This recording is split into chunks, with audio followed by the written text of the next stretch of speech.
Welcome back to your Emotional Support Podcast, the place where we talk about real life, real emotions, and how to build a self-worth that actually feels solid.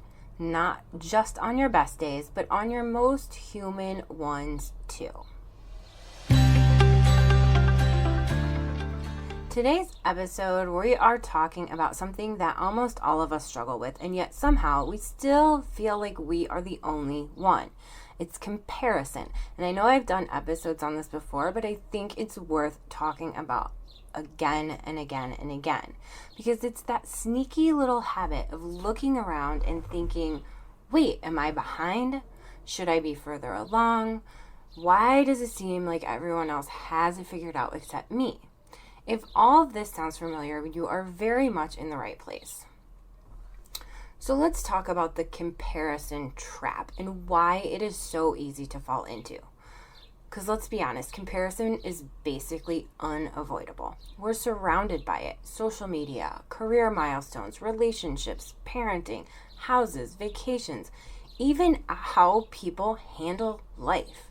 And the tricky part, we're usually comparing our own behind the scenes to someone else's highlight reel. We're looking at their curated, filtered, best moment version and stacking it up against our messy, in progress, I reheated my coffee 3 times today reality. That's not a fair comparison at all. So I want to really stress that your life path is not supposed to match anyone else's.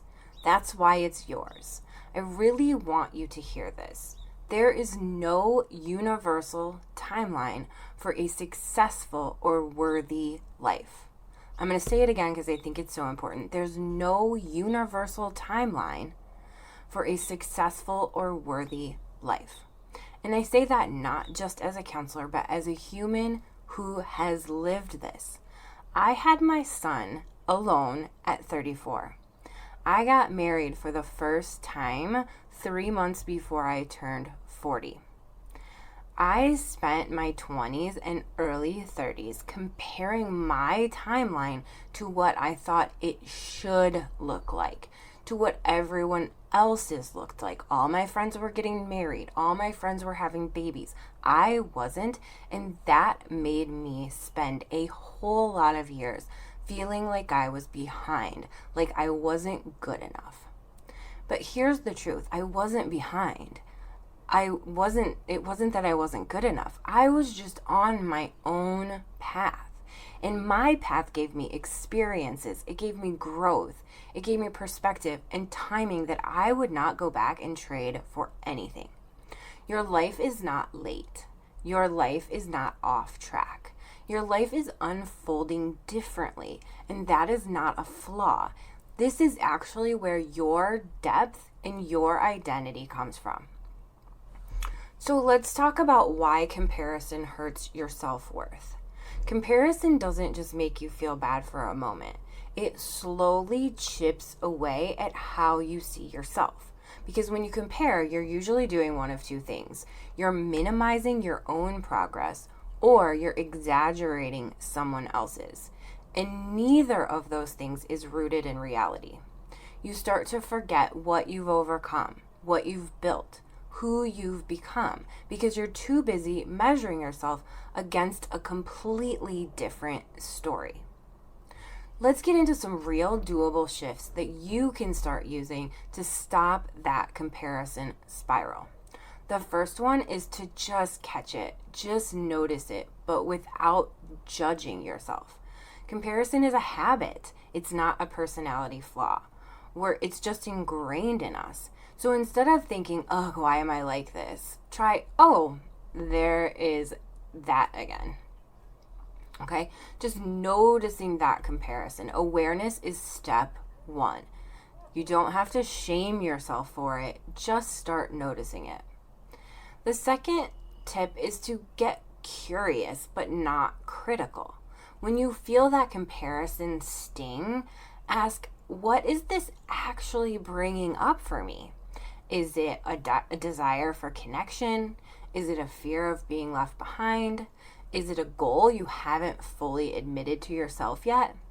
Comparison can actually point you towards what matters to you if you start to listen to it a little bit differently. The third tip is to shrink the lens back to your own life. When your brain is scanning everyone else's progress, doom scrolling at its best, gently redirect. What's one thing I've done recently that I'm proud of? Ask yourself that question. And even small things count. Actually, small things especially count because those get so easily overlooked. But they're still accomplishments. They are still things that you can be proud of.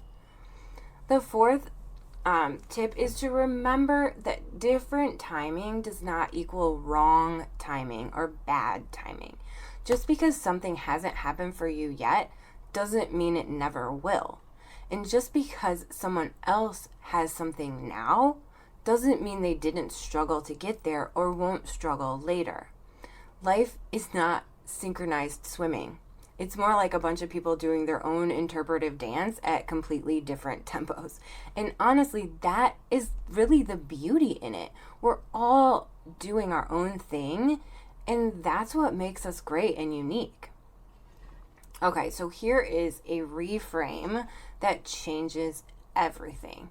And this is what we need to do to improve our self-worth. This is the one thing that I tell everyone, is to just reframe our thoughts, change our perspective a little bit. So instead of asking, am I where I should be compared to them? Try asking, am I growing in a way that feels true to me?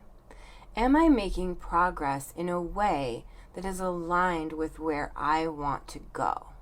That question will take you so much further because self-worth isn't built by keeping up. It's built by showing up for you in your own life. So if you take one thing from today's episode, let it be this. You are not behind. You are not late. You are not missing your moment. There's nothing wrong with you. Your life is not meant to look like anyone else's.